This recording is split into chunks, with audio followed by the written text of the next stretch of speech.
Hi, everyone. Thank you very much for joining us today for another episode of our Pearls Monthly Lecture Series. For those who are new here, PEARL stands for POCUS for Emergency and Acute Care in Resource-Limited Settings. We are a non-profit organization entirely run by volunteers. We aim to provide free POCUS training to doctors around the world. It's my great pleasure today to introduce Dr. Mahatar Wahab, who will present on the topic of POCUS dengue. Dr. Wahab is a consultant emergency physician working in Kuala Lumpur Hospital, Malaysia, where he is also the head of the emergency and trauma department. Thank you very much, Dr. Wahab, and please take it away. All right, thank you, Dr. Long. And then it's a pleasure for me to be part of this lecture. Let me just share my screen. Right. As anybody can see that? Yep. Yeah. All right. All right. Can you see the screen moving? Yes? All right. Excellent. Right. First and foremost, again, I would like to thank Pearls actually in providing this particular platform for me to share a bit of our experience in managing dengue in Malaysia. I think this presentation is not without what I call assistance from my colleagues and also what we call dengue champion team, which is we develop in our institution in order for us to manage dengue. So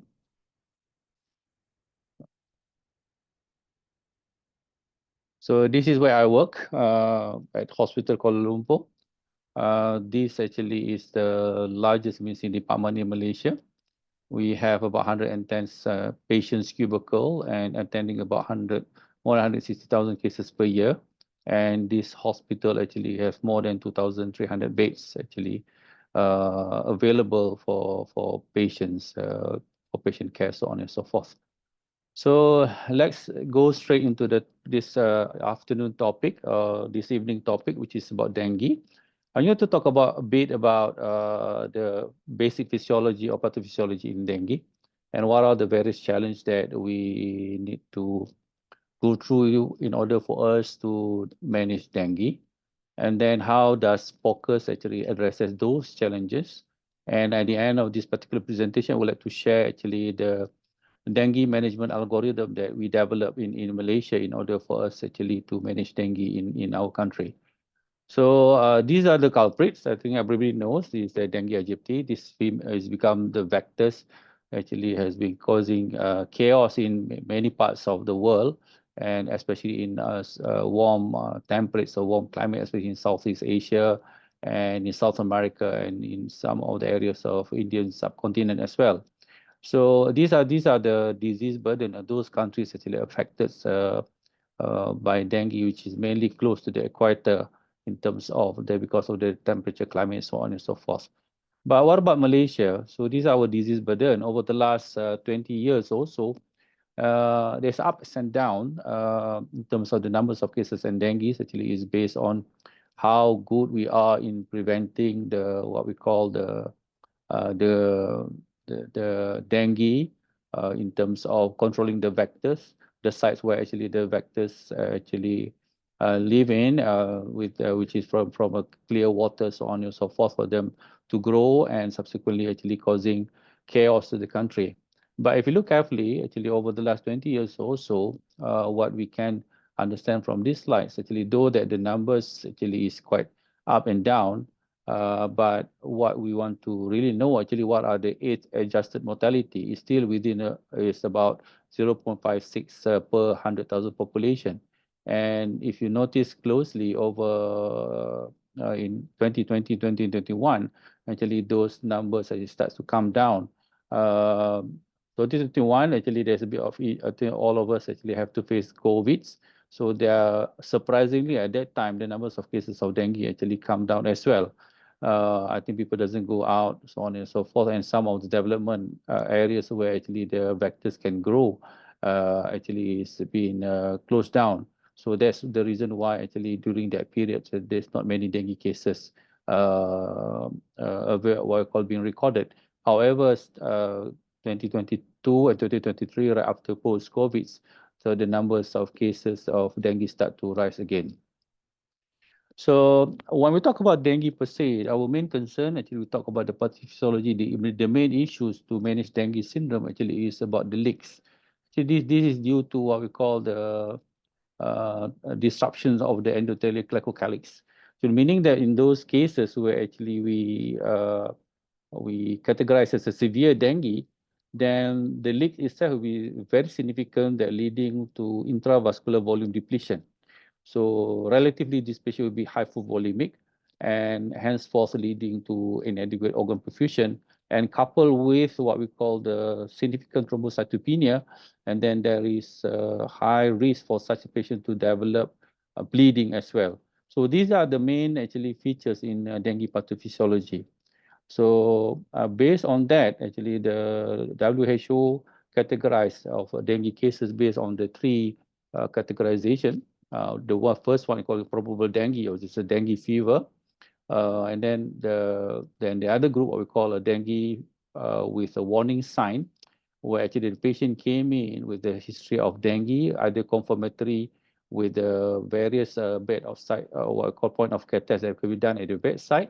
On top of that, have these various what we call warning sign: abdominal pain, persistent vomiting, diarrhea. It's just a pure lethargy, evidence of buccal bleed, so on and so forth.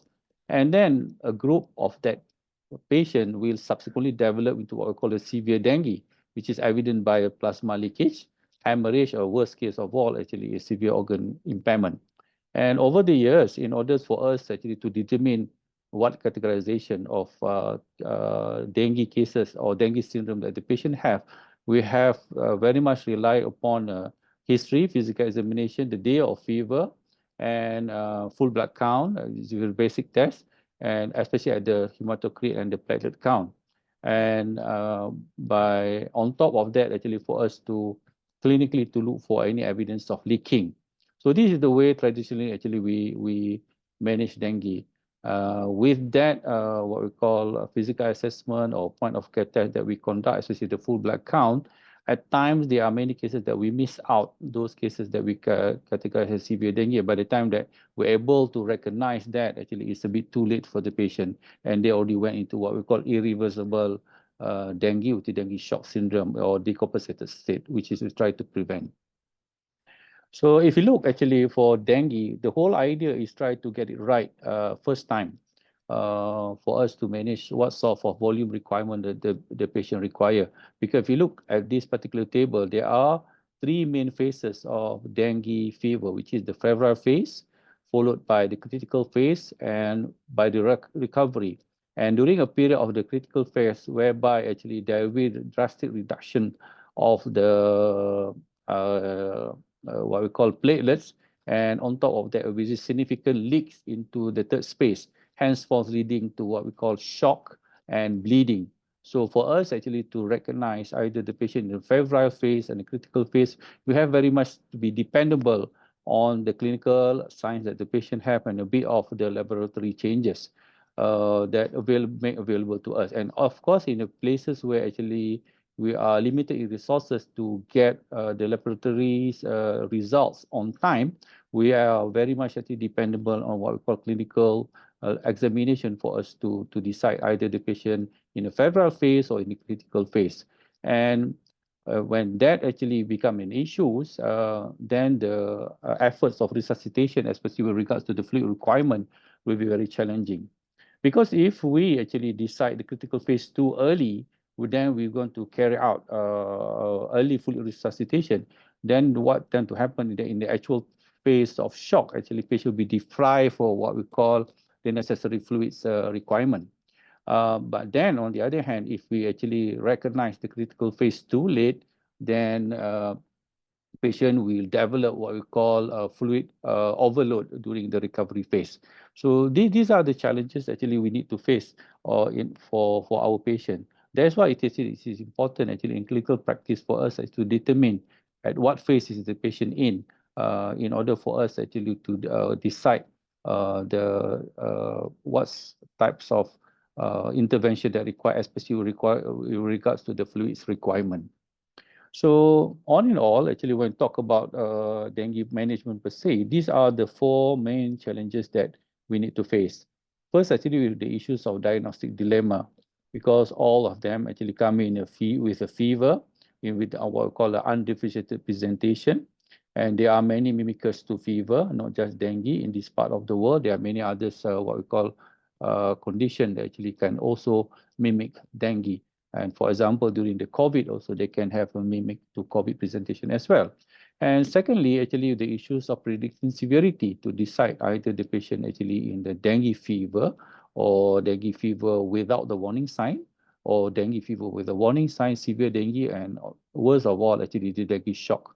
So, the tools that we have now actually is very much rely on appropriate or accurate clinical examination, followed by what we call in integration with the lab's result, especially for the full blood count, for us to decide on these various phases. But we realize actually by using these tools only, we're going to miss out actually at what exactly the phases of the patient have actually at the point of presentation. And the third one, the challenges that we need to face, actually the shock causation itself. Though that we understand patient might leak, might bleed, or patient can also bleed and leak as well at the same time, that actually causing volume depletion or intravascular volume depletion. But we cannot recognize the patient could have also what we call a myocardial depression due to dengue.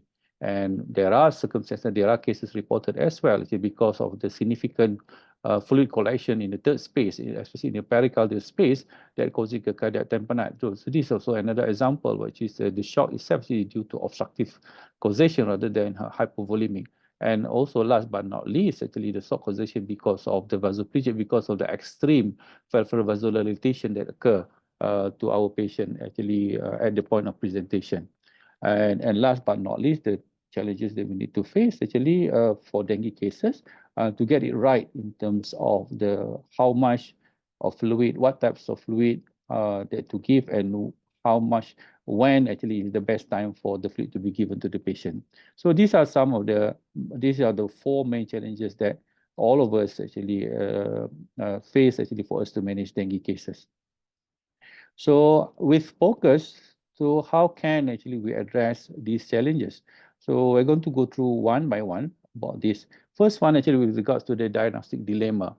So in dengue cases, actually we have cases of atypical presentation, came in with abdominal pain, diarrhea, lethargic, and breathlessness. And we also have to face those mimickers of dengue, as I mentioned just now, COVID-19, leptospirosis, which is also quite endemic in Malaysia, in many parts of the region.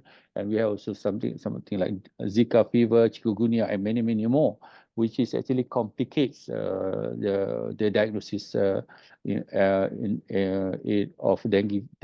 of dengue fever. And for us actually in Malaysia, what we practice, what we call integrated approach, which is actually we make a stereotypical dengue syndrome presentation based on the onset, based on the symptom, based on the endemic areas. Because, for example, we can ask those patients that come to us if there's any fogging activities, so on and so forth, or any of those, their neighbors actually contracted dengue or have a fever that possibly is due to dengue that require admission, so on and so forth. So this actually we can look for that. But the other thing that we have available in our country is that bedside serology test by detecting the NS1, other NS1, dengue surface antigen, or what we call or IgM or IgG. For those patients actually came in day 1 to day 3, if they have dengue fever, they have more than 95 or 98% of the cases we have a positive NS1. But if they turn up a bit late, for example, in day 4, day 5 onwards, the NS1 might be negative. However, the IgM will be positive for such a patient. And the other group of patients whereby came in with fever, they can be probably have a stereotypical symptoms of dengue. Their NS1 IgM might be negative, but the IgG could be positive. They might suggest also this patient could have contracted dengue previously, and this particular presentation could have a second time that they have dengue as well. And on top of that, actually, we have a point of care test, which is actually dictate either the possibility of this patient could have dengue, which is evidenced by low white cell count, like any other fever. a lower platelet and elevated hematocrit. These are actually the integrated approach that we class. And with the point of care test or POCUS, actually, what we can detect, actually, there's evidence of gallbladder wall thickening, actually, we can pick up by using a bedside ultrasound. These are evidenced by several papers that have been published over the years, actually more than 20 odd years already. For such a patient who actually been diagnosed as dengue, even more than 70% of those patients actually could have evidence of thickening of gallbladder wall. So meaning that despite the negative of NS1, negative or IgM or IgG, with the stereotypical symptoms of what we call fever, lethargy, headache, so on and so forth, viral-like illness. And if you find actually a gallbladder wall thickness actually during our POCUS assessment, that might narrow down the possibility of those patients who have contracted dengue. So this is another example where actually during the COVID pandemic, actually we are able to differentiate dengue and COVID based on the history, based on the physical examination, and the full blood count. So these are some of the, and then look down there actually with the to differentiate between dengue and COVID for COVID during the COVID-19 pandemic. Actually, we utilize the POCUS actually for dengue, where actually there's a features of leakage syndrome, the gallbladder wall thickening, pleural efficient ascites, so on and so forth, evidence of multi-organ failure in the worst case scenario. So these are actually how actually we utilize what we call the integrated approach for us to differentiate between dengue and other mimickers that possibly mimic dengue. That's the first one in terms of diagnostic dilemma. Secondly, about the predicting severity. As I mentioned just now, the conventional methods using a physical examination, chest x-rays, platelet counts, and hematocrit are not as sensitive methods actually for us to pick up the severities of the patient. And what we can understand actually from the dengue physiology is that once the platelet count starts to drop below 80,000, there's a risk of the patient might leak. But the majority of the cases would leak have a very significant leak, especially if the platelet is more than 40,000 or 50,000. That by itself only suggesting a lift, but to what extent in terms of the leak itself is significant or not, actually also is very difficult for us to ascertain by physical examination. And more so actually by using the platelets and hematocrit to suggest actually leakage syndrome, the hematocrit can be normal, can be high or can be low, because at times, meaning that if you want to utilize hematocrit as a markers to predict severity, meaning that is not specific, nor actually it can also mask other possibilities that the patient could have. For example, one clear example, actually, if the patients leak and bleed as well at the same time, then we can expect the hematocrit can be normal. So, and then if we have POCUS, it makes things very easy, because we know the sensitivity of point of care ultrasound for us to pick up free fluid in the abdomen, thoracic cavities, and in gallbladder wall thickening, it can have what we call honeycomb appearance.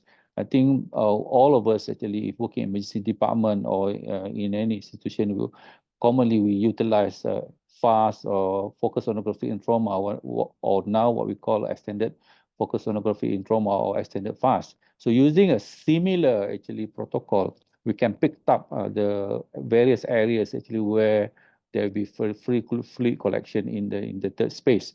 And on top of that, we can also do an estimation of amount in terms of its severity and of that particular patient in terms of a leakage. So meaning that it's not just we're able to pick up evidence of leakage, but also we can actually estimate either that leakage actually is significant enough to that particular patient that may cause intravascular volume depletion. So these are the papers. There are many other papers out there actually looking at the components of leaking. And surely actually when there is evidence of leak, meaning that the patient is normal, what we call in dengue with warning sign, we also categorize that patient in a severe dengue. So these are various papers actually that has reported such findings. So this is for example where actually leakage took place. The one over here, actually, this is a honeycomb appearance of the gallbladder wall. Can see very clearly. This is another one that is on the longitude, and this is evidence that suggests there's a significant leakage already occur in the pleural cavity.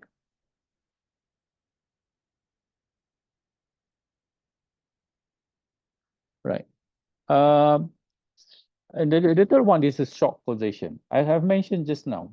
In any cases where actually leaking occur, then we can anticipate actually the hematocrit will be higher. But if the patient is leak and bleed at the same time, then there will be not much change in terms of the hematocrit. So this is also something that we have to understand. So by using what we call the conventional parameters like a hematocrit, something is not enough for us actually to ascertain either the patient uh, leak, bleed, or have a combination of the both condition that actually can complicate further. So if we look at the leaking syndrome, where actually primarily is due to leak, what in such a patient actually we is not just we able to pick up evidence of leaking by ultrasound, by the leakage evidence, but in such a patient then we can anticipate that actually the hematocrit will be elevated with evidence of low platelets. And in a patient where actually there's a bleed as well, then we can anticipate that the hematocrit will be low and the platelets will be low. And in circumstances whereby the patient leak and bleed at the same time, this is where actually the hematocrit can be normal with a low platelets. So meaning that, as I mentioned right from the beginning just now, is just using a conventional method, the full blood count itself, or even the tourniquet test that are commonly being used to look for any evidence of petechiae per se. This is not enough for us actually to look for the actual shock causation of that particular patient. On top of that, actually, when we have other causation of shock, for example, in this clip here, which is a significant what we call fluid in the third spade leak, actually leading to evidence of significant pericardial effusion that leads to obstructive or cardiac tamponade in this particular patient. And in this patient in the middle here, actually a dengue patient who actually in critical phase, but at the same time develop what we call myocardial depression or cardiac dysfunction. And this third clip on the right here, which is also in the critical phase, that we can ascertain that the patient have normal cardiac function, but yet actually have a significant hypotension due to vasoplegia. So these are the things that still POCUS can help us actually to determine what are the shock causation of that particular patient that we have in front of us. So when we talk about the cardiac dysfunction, it is not that common, but there are many studies already being reported actually cardiac dysfunction, or what I call myocardial depression in dengue. If you look here, the dengue fever, dengue hemorrhagic fever, and dengue shock syndrome, actually those patients who have a dengue shock syndrome, actually about a third of the cases they can develop significant myocardial depression. So we have to be very careful in such a group, because by infusing fluids or volume in order to increase the intravascular volume, it will have what I call adverse effect in terms of congestion, and henceforth leading to other complications like ARDS, so on and so forth. That's why actually this is where actually a point of care ultrasound or POCUS become in handy for us to ascertain what are the actual causation. And if there is a significant myocardial depression, then of course one of the main things that we can actually advocate for us to improve the perfusion or hemodynamic stability of the patient, that we can decide that the patient could require some form of inotropic support for us to support the myocardial depression. And last but not least, I did mention now the fourth challenge is about the volume management. We have to get it right, because I mentioned if we give it too much too early, we might deprive them actually the necessary fluid requirement during the critical phase. But if we give it too late, then the patient might have what we call congestion during the recovery phase. So POCUS will guide us when to administer the fluid, what types of fluids are the crystalloid, colloids, albumin, or blood, and how to give the fluid, either it's bolus, small boluses of maintenance. So despite, if you look at the guideline that has been produced in many countries, even those advocated actually in the papers, they did mention about 10 mils per kilo, 7 mils per kilo, 3 mils per kilo, 1.5 mils per kilo, so on and so forth, based on the hours, based on the days, so on and so forth. But in order for us to ascertain that, we have to really understand at what sorts of at what levels that the patient have the tolerance of the fluid that to be given to them, and how effective that the fluid that we given to them in order to improve their hemodynamic stability. So this is where actually our POCUS can come in quite handy. For example, in this particular case, if a point of care test actually suggests is patient actually high hematocrit but not in shock, when we do a point of care ultrasound, if there's no leakage, actually the management of the fluid actually we advocated is between 5 to 7 mils per kilo plus encouragement of the oral intake. And every time we provide this, then we're going to assess the fluid requirement. But if we do a point of care ultrasound in such a case, then the evidence of early leakage, then we can actually have a similar intervention in terms of the fluid requirement at the initial stage, but we have to monitor the worsening of the leakage. If there's worse, then we know actually there must be other measures being put in. But if we actually do the focus that evidence of very significant leakage actually to that particular patient, we need the diversion of the volume of fluid from the intravascular into the extravascular space, then this is circumstances whereby in some countries actually they will advocate to use colloid, but in Malaysia actually we're going to consider utilization of albumin early, and we need to look for evidence of shock to monitor for shock for such a patient. So this is one example on how actually we combine the point of care test, especially the hematocrit or full blood count, plus in combination with the hemodynamic status of the patient, together with POCUS to decide on the what we call management plan of our patient. And in other circumstances whereby it is the patient is already in shock. So then the point of care test that we look, if the hematocrit is high, then these are patients who have what we call, and our point of care ultrasound shows evidence of leak, then we actually consider this patient have a severe leak, ataupun what we call a leaker. Then this patient actually we're going to, in Malaysia, apart from we're going to start our albumin what we call infusion early based on the body weight of the patient. But if the point of care test, patient is in shock, the point of care test, the hematocrit is normal, and we noted that there's not much of a significant leak as well. So this is actually, the hematocrit is normal. This is where actually this good patient that we suspect would have a combination of bleed and leak as well at the same time. This is where actually, in such circumstances, the blood product together with albumin will be given to the patient. And in the group of patients which is in shock, the hematocrit is low, and the POCUS shows actually not much of leaking occur to the patient, but shows evidence of tachycardia, there's no collections of fluid in the peritoneal space, so on and so forth. So these are patients which is suggestive of bleed, and this is patient might primarily will what we call will benefit from blood product. In such circumstances, people argue we can monitor full blood count, so on and so forth. But I think all of us aware, by using a full blood count or hemoglobin per se, actually, by the time the hemoglobin drop, actually, then it's too late for us actually to decide to what we call a bit too late for us to carry out the resuscitation. But because by the time the hemoglobin drop, by then actually there already is significant reduction in terms of fusion to the various organs with regards to oxygenation, so on and so forth. So we're very careful about that. So meaning that in such a patient who have in shock, actually we can actually use a point of care test in combination with POCUS to decide what types of fluid are required for the patient.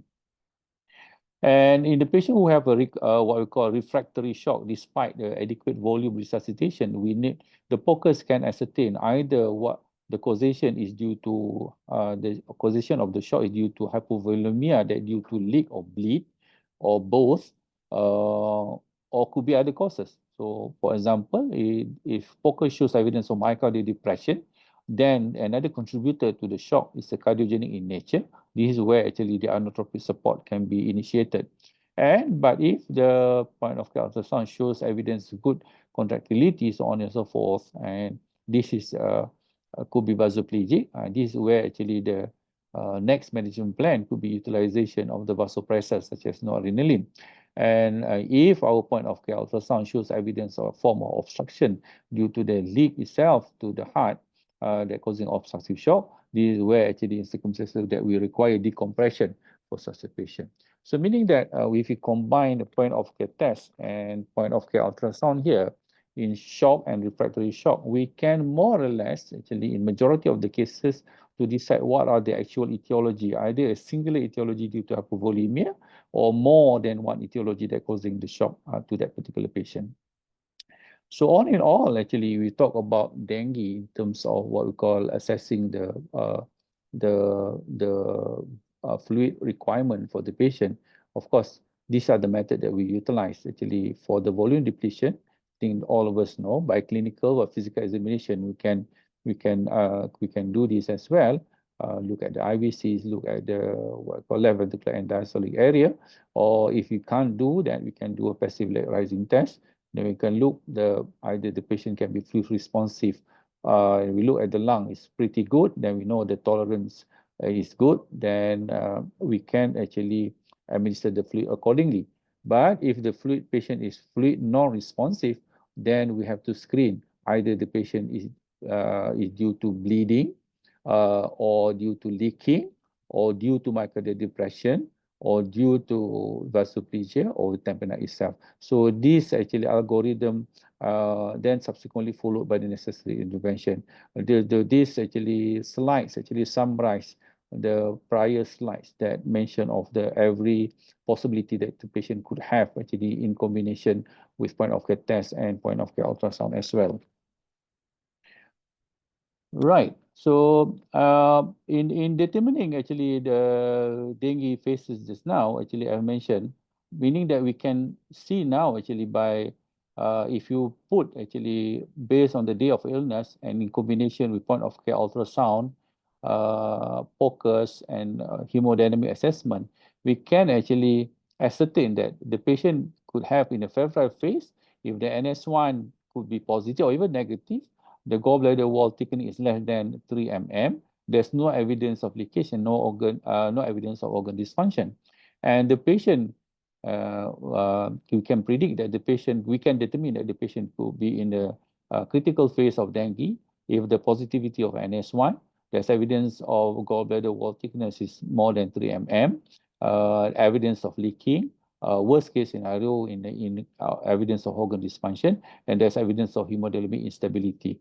And last but not least, if the patient could be in recovery phase, and when we still can see actually the positivity of usually the positivity of IgM rather than NS1, but there is evidence of fluid resorption by dilated IVCs or lack of what I call stroke volume variation, and there could be evidence of high lactate, but this patient will be hemodynamically stable. And in such a patient, usually what we require is not fluid resuscitation, but we call a fluid de-resuscitation. So in Malaysia, all in all, actually, I can summarize, share this to our colleagues that this is the way that we manage dengue. So if you look here, actually, based on the type of dengue, the onset of illness, the point of care test, point of care ultrasound, and the hemodynamic status, and what is the status management. So we need to consider dengue if the patient presented at the day 2 or day 3 illnesses with negative what we call NS1, with normal hematocrit, platelet might be relatively lower or normal. And but if the gallbladder wall actually is more than 3 millimeter, it's good actually, despite a normal hematocrit status, this patient actually should be reassessed based on the clinical assessment and the possibility of to repeat NS1 or IgM or IgG later, and then still could be treated as dengue. Dengue fever without warning sign, they came in with day 1 to day 3 illness usually. The NS1 will be positive. We expect the hematocrit will be normal. The platelet will be more than 100,000 usually, and the gallbladder wall will be normal. And these are actually stable patients, and such a patient actually can be treated as outpatient safely with a daily full blood count monitoring, or daily clinical assessment as outpatient. If the patient came in with dengue fever, the warning sign I mentioned in earlier, usually they come in day 2 or day 5 illnesses. We expect the NS1 IgM will be positive. The hematocrit can be elevated or can be normal. And this is when actually the platelets start to come down relatively low, usually less than 100,000 or even 80,000 for that matter. And they will expect the gallbladder wall with thickness. If this patient is stable, this patient need to be admitted, because subsequently there will be a subgroup of this patient will develop into severe dengue. Those patients dengue with comorbidity, actually the 3 or onwards, there will be what I call positivity in the point of care test. The hematocrit more or less similar, hematocrit high, normal, or low, high or normal, and with a slightly lower platelet at times. The gallbladder wall thickness actually will be normal, but if they have a comorbid, though that despite a normal stable, in Malaysian circumstances, actually, we still actually admit such a patient because our concern about the other comorbidities might be affected due to dengue as well. And the second last is what we call cases of severe dengue, which is day 3 to day 7 of illness. So NS1, all the positive will be positive. This is where we anticipate the hematocrit can be elevated or even normal with a low platelet, and the lactate can be normal or elevated. Then we can anticipate that in the severe dengue, the gallbladder will be thickened, there will be evidence of free fluid, and then there's a possibility of cardiac and lung abnormalities as well. In such a patient, actually, it's prudent for us to consider in high dependency care or acute care that required and might have access to ICU later. And last but not least, in the dengue shock syndrome, where there's evidence of hemodynamic instability, such patient actually require ICU. So this is actually in summary how that we practice especially in my institution, to manage dengue over the years. Especially actually we developed this since I think 2015 already, this particular algorithm. And then we don't develop this algorithm just based on emergency medicine perspective alone, but also in consensus with others discipline as well, namely our internal medicine colleague and also our intensive care colleagues as well. So we are in a consensus that when we have such parameters, actually such a patient require what we call good access to the subsequent care of the patient. So in conclusion, to